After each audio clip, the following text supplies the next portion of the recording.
بسم اللہ الرحمن الرحیم۔ عزیز طلباء السلام علیکم ورحمۃ اللہ وبرکاتہ۔ عزیز طلباء، آپ جانتے ہیں کہ آپ کا سبق نمبر 4 جماعت نام اردو کا سبق آرام و سکون چل رہا تھا، اور آج ہم اس کے پیراگراف کی تشریح کریں گے انشاءاللہ۔ اور بچوں، آپ جانتے ہیں کہ پیراگراف کی تشریح کا میں آپ حضرات کو طریقہ بتاتا ہوں۔ کبھی آپ کو میں تشریح لکھوا کے نہیں دیتا، لکھ کے نہیں دیتا، اس لیے کہ اگر آپ تشریح لکھی ہوئی یاد کر لیں گے تو پھر اسی یاد والے پیرے سے اگر وہ پیرا آ گیا تو آپ کر لیں گے، اگر کوئی دوسرا آئے گا تو آپ نہیں کر سکیں گے۔ اور پیراگراف کی تشریح کے 3 عنوان ہوتے ہیں، پہلے 4 ہوتے تھے لیکن سیاق و سباق کو اب بورڈ والوں نے ختم کر دیا، اب 3 رہ گئے ہیں۔ ان میں سے پہلا ہوتا ہے حوالہ متن۔ سب سے پہلا ہوتا ہے حوالہ متن۔ حوالہ متن میں 2 چیزیں ہوتی ہیں، ایک تو مصنف کا نام سید امتیاز علی تاج اور سبق کا نام آرام و سکون، اور اس کے بعد پھر حل لغات کا عنوان ہوتا ہے۔ حل لغات میں آپ نے جو الفاظ انڈر لائن کیے ہوئے ہوں گے ان کے معنی لکھنے ہیں، چاہے لائن لگا کے لکھ لیں یا لفظ لکھیں اور بریکٹ میں معنی لکھ دیں۔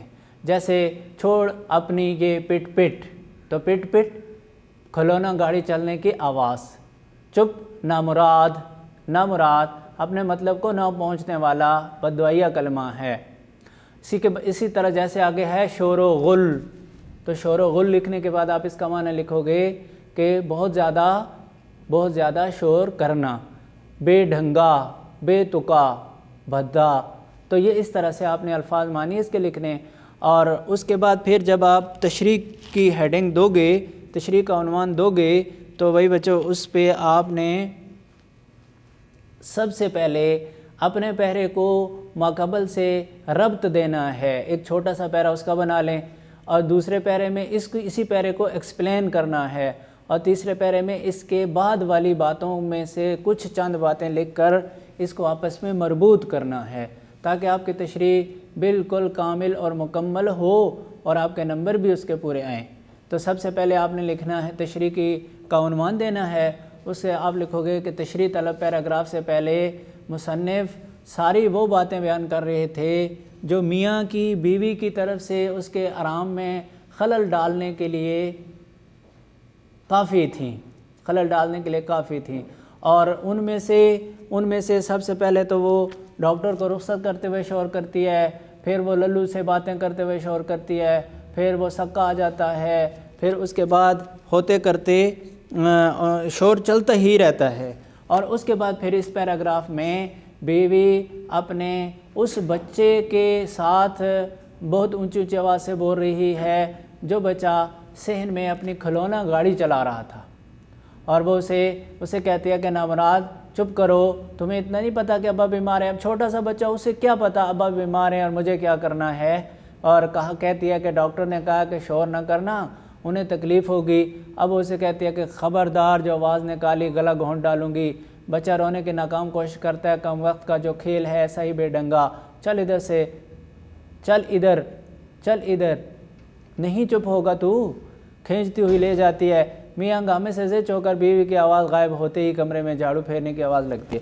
تو بھائی بچوں، اس پیراگراف میں آپ اپنے الفاظ میں یوں بیان کرو کہ اس پیراگراف میں ان باتوں میں سے جن کی وجہ سے بیوی شور کرتی ہے اور میاں کے آرام میں خلل پڑتا ہے، ان میں سے ایک بات کہ بچے کی گاڑی کی آواز۔ اب بچہ گاڑی چلا رہا ہے اور بچہ ہے بھی چھوٹا، اس کے ساتھ وہ باتیں کی جا رہی ہیں، وہ کرتی ہیں جو اس بچے کی سمجھ میں نہ آنے والی ہوں، اور اسے کبھی تو کہتی ہے، کبھی ڈانٹتی ہے، کبھی وہ کہتی ہے کہ شور نہ کرو، ابا بیمار ہے تمہیں پتہ نہیں، گلا گھونٹ ڈالوں گی، فلاں کروں گی، یہ کروں گی، وہ کروں گی۔ تو اس طرح کی اس سے وہ باتیں کرتی ہے جو باتیں کرنے کا اس سے کوئی فائدہ نہیں، اور شور اتنا کرتی ہے کہ جو بچے کی گاڑی کے چلانے کے شور سے جو نقصان ہونا تھا اس سے زیادہ نقصان میاں کے آرام کا اس کی آواز سے ہو رہا ہے۔ اور پھر وہ یہ کہتے ہیں کہ صرف اس پر بس نہیں ہوئی، بلکہ ایک دم سے کمرے میں جھاڑو پھرنے کی آواز بھی آنے لگی، اور آپ جانتے ہیں کہ جھاڑو کی آواز کی جو تیزی ہوتی ہے وہ سونے والے آدمی کو کبھی سونے نہیں دیتی۔ بس اس طرح سے آپ نے یہ لکھ لینا ہے۔ اس کے بعد آپ تیسرے پیرے میں، چھوٹے سے پیرے میں یہ لکھ دو گے کہ یہ سلسلہ بند نہیں ہوتا، بلکہ مزید آگے اسی کو جاری رکھتے ہوئے اس کی بیوی اتنی تنگ کرتی ہے کہ وہ میاں اس کو برداشت کرنے سے قاصر رہتا ہے۔ کیوں؟ اس لیے کہ جب یہ آواز ختم ہوئی تو جھاڑو کی آواز شروع ہوئی، جب وہ ختم ہوئی تو اس کے بعد پھر ہمسایوں کے گھر سے گانے کی آواز آنے لگ گئی، اور اسی طرح اور کئی آوازیں آتی رہیں۔ اب میاں نے تنگ آ کر اسے یہ کہا کہ اس کو بند کرواؤ۔ اب اس نے وہ لکھ رہی تھی تو بچے کے پھر گر گیا، اس کی آواز آئی، پھر للو کے ہون دستے کی آواز آ گئی۔ ان سب کو روکنے کے لیے بیگم صاحبہ کی جو آواز تھی وہ ان سے بھی 4 گنا زیادہ تھی۔ تو اس طرح سے میاں نہ آرام کر سکا اور نہ اسے مناسب خوراک ملی، اور وہ اپنے دفتر جانے کے لیے تیار ہو گیا۔ تو بچے یہ ہے آپ کے پیراگراف کی تشریح۔ اسی طرح سے آپ نے اس کو اپنے الفاظ میں لکھنا ہے، اور جو کام بھی آپ کریں وہ اپنے الفاظ میں کریں گے تو انشاءاللہ سب سے بہتر ہوگا۔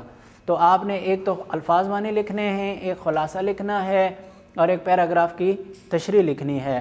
باقی کام آپ نے یاد کرنا ہے۔